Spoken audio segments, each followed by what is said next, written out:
Hi, I'm Elwyn Davis, and I'll be taking you through this 6-week intensive internship program. Before we get into detail in terms of what we're covering, I thought I'd give you a bit of a background. I've been working in the web design industry for 20 years, and one of the main conversations we have is about the adjustments from graphic design over to web. I learnt my trade back in the late 90s. Website designers then were either from a technical background who understood code and were able to create intricate concepts using HTML and then later CSS, but they would design like an engineer. Websites that were structurally sound, fast loading, and do the trick in terms of it working and not being broken, but not having that design flair that us designers have trained for many years to generate. On the flip side, we had those coming from the graphic design field who had learnt software like Quark and Adobe InDesign, Photoshop and Illustrator. They would be coming from the idea of how do I make it look like I want it to look? And so what you ended up with was the Wild West, the regulated approach of the technical mindset versus the creative freedom. And you almost had your Apple versus Microsoft or IBM battle being pitched. Creatives on one side, technical mindset on the other. Thankfully, the industry has matured. The web design industry can welcome in professionals from either discipline, and that's made our jobs much easier. But it's also meant that some of those initial disciplines from graphic design aren't carried through to the same effect for web. Especially now we're working with very powerful, very effective, and largely beneficial website builders, we need to have that degree of regulation and control to make sure that there's a consistent theme, and that's where this course comes in. Whether you're brand new to the design industry, whether you've just come through a course or degree, or you're coming from a web design background from a different platform, in this course, we'll be working through the process of getting you up to speed on Squarespace, our own chosen website builder platform, and how you can not only produce professional websites, but also be able to make a living, get the price point right, and be able to pitch Squarespace websites to your client base. So let's give you a little bit of a background in terms of what this course will cover. We are excited to offer you a sneak peek into our upcoming course, Become a Website Designer with Squarespace, launching in May 2023. This in-depth course is designed to help you transition from graphic design to web design by leveraging the powerful features of Squarespace. Throughout the course, our experienced instructors will delve into essential topics such as responsive design, mobile-first strategies, interactivity, and content organization. You'll have the opportunity to engage in practical exercises, learn from real-world examples, and receive personalized feedback to hone your web design skills. Embark on this thrilling journey with us and discover your true potential as a website designer using Squarespace. Before we jump into this week's topic, let's just give you a breakdown of what's included in this course. Not only will the content be drip-fed over 6 weeks, allowing you to ease into the new approaches and techniques that we'll be covering as part of this course, we're also going to be providing you with a toolkit of features. You will have lifetime access to our Academy campus. You can tap into all of our other flagship courses, including the website blueprint, the Squarespace and Canva box of tricks courses, accumulating nearly 20 hours of combined content. You can dip in and out as and when you need them. We'll also be providing you with 3 Squarespace templates worth $600, allowing you to use our carefully crafted starting templates on your own commercial work.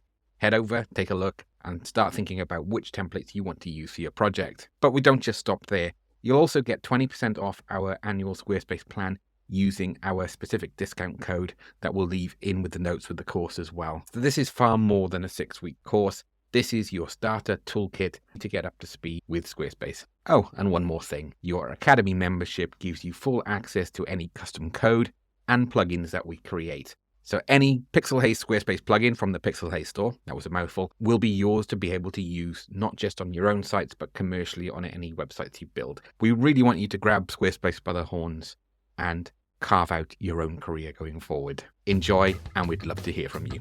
Cheers. As a graphic designer, you have honed your creative skills to produce visually stunning designs in the print world. But as technology evolves and the digital landscape expands, it's time to step into the realm of web design.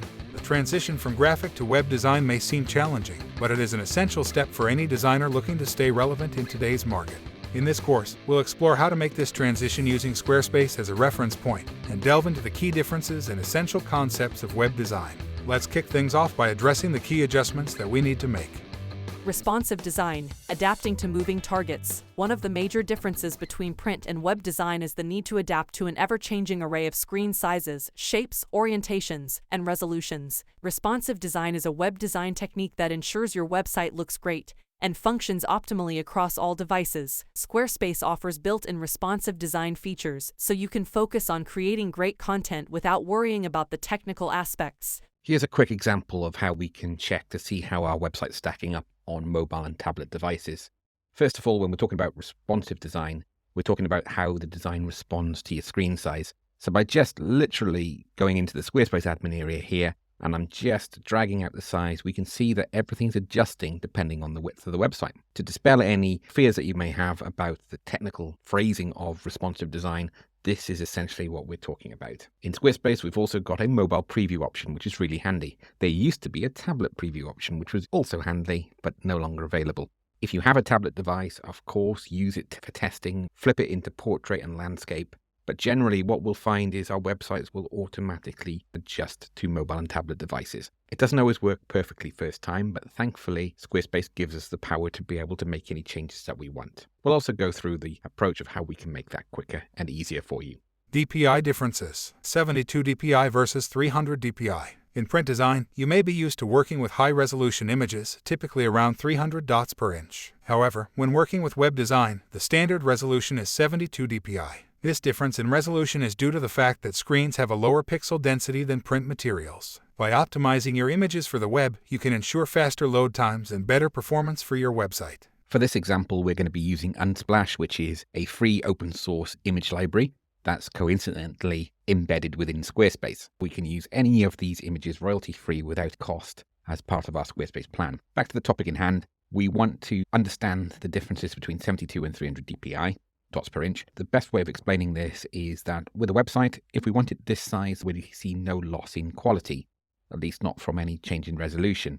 What you see on screen is what you get. The trickiest part is that different screens will have different screen resolutions, so this image will look slightly different depending on the screen you're viewing on. Whilst with print, once it's printed, you of course can't change that resolution afterwards. You also don't have any issues with load speed on print, because even though it may take longer to print a larger file, and if you've waited for your home printer to queue up a photo, it takes far longer than a black and white document. That's the reason why it's spooling to the printer. But all of that extra time is front-loaded with print design, whilst with web design, that extra load time is put on to your viewer of your website. If you need to get your message across quickly, which most of us do on web, we have seconds to get the impression across. Load speed becomes more of an issue. Going back to DPI and resolution, we want to make sure that this image is optimized. If we needed it this size, what we don't want to be doing is uploading an image this size. Likewise, when we zoom in, we might lose a little bit of the detail in the image. For print design, we need to be seeing it almost like this on screen to print off something this size once it's come through on the printer. The good news in web design, though, it's very much a direct relationship. The resolution on screen will be the resolution on that particular monitor or screen. Quick tip, if you want to really compress the image sizes, Squarespace has a built-in image compressor, which is solid, but I use compressor.io, which I find is amazing at really reducing the file size whilst maintaining the original quality of the image. And it's free to use. Just head over to the website. Mobile-first design, prioritizing mobile displays. Considering the widespread use of mobile devices, it's crucial to ensure that your website layout makes sense on smaller screens. Mobile-first design is an approach that focuses on designing for the smallest screen size first, and then progressively enhancing the design for larger devices. Squarespace templates are designed with mobile-first principles in mind, making it easy for you to create a website that looks great on any device. Like we did earlier on, we're going to jump back onto the mobile preview option, and we can actually edit our design on the mobile view. In the web design industry, you may have heard over the last 2 to 3 years the phrase mobile first design.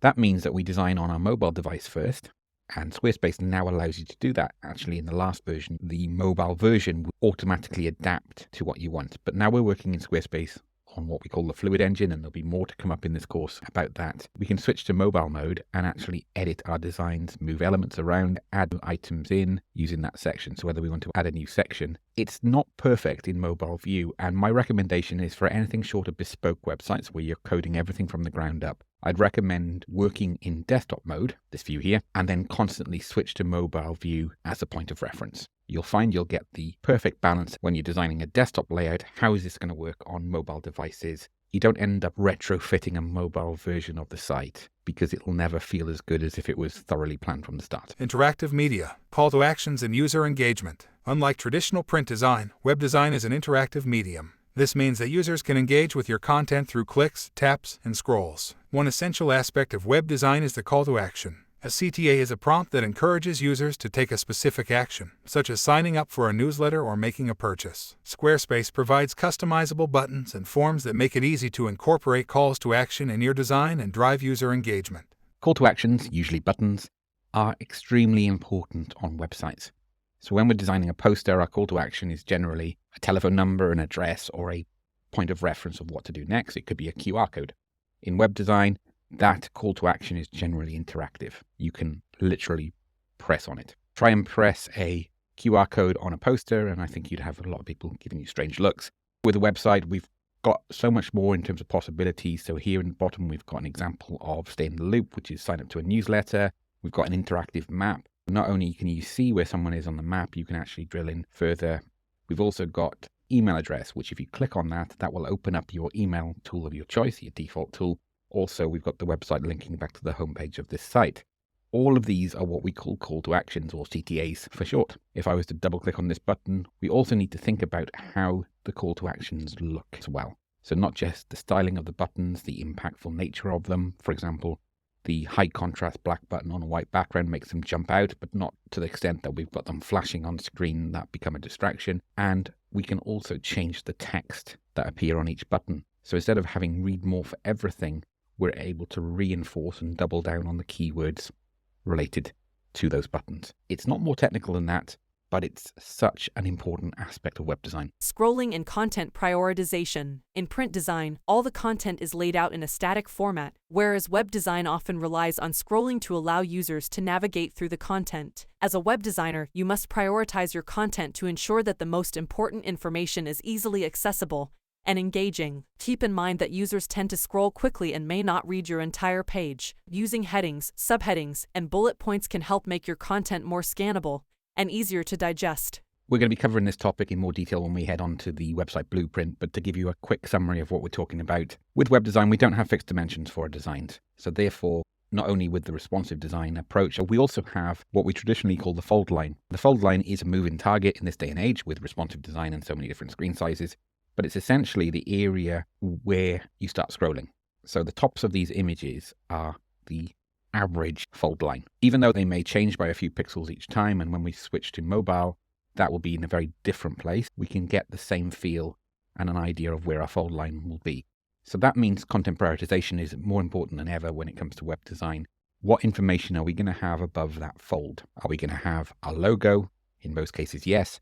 Our menu system, which makes up our masthead. And are we going to have a key bit of information that explains what the company is and what services could it offer? We can have call to actions to find out more information, and we're trying to tell a story in that tier 1 of content. I generally break up a website into 3 tiers. Tier 1, most important information at the top of the page. Tier 2, secondary information, still important but non-crucial. We usually have signposting in here, so links off to various sections of the website. And then we have tier 3, which is non-urgent or non-critical information for our website. This often includes the footer, and what we can do now is use jumbo footers, which have more than, say, for example, this copyright message here. It'll have the rest of the information that you want to appear on every single page, because a footer, like the masthead at the top, can appear on all pages. By just going through that mental exercise, or sometimes sketching it down, in terms of what elements need to go into which tier of priority of your website will help you get organized and to be able to produce a professional level website that resonates with your audience. As I mentioned, lots more to come up during the course. Transitioning from graphic design to web design can be a challenging but rewarding journey. By understanding the key differences and embracing concepts like responsive design, mobile-first principles, and interactivity, you can create beautiful and effective websites. Squarespace provides an excellent platform for making this transition with its easy-to-use interface, customizable templates, and built-in tools for creating responsive and mobile-friendly designs. Embrace the digital world and take your design skills to new heights with web design.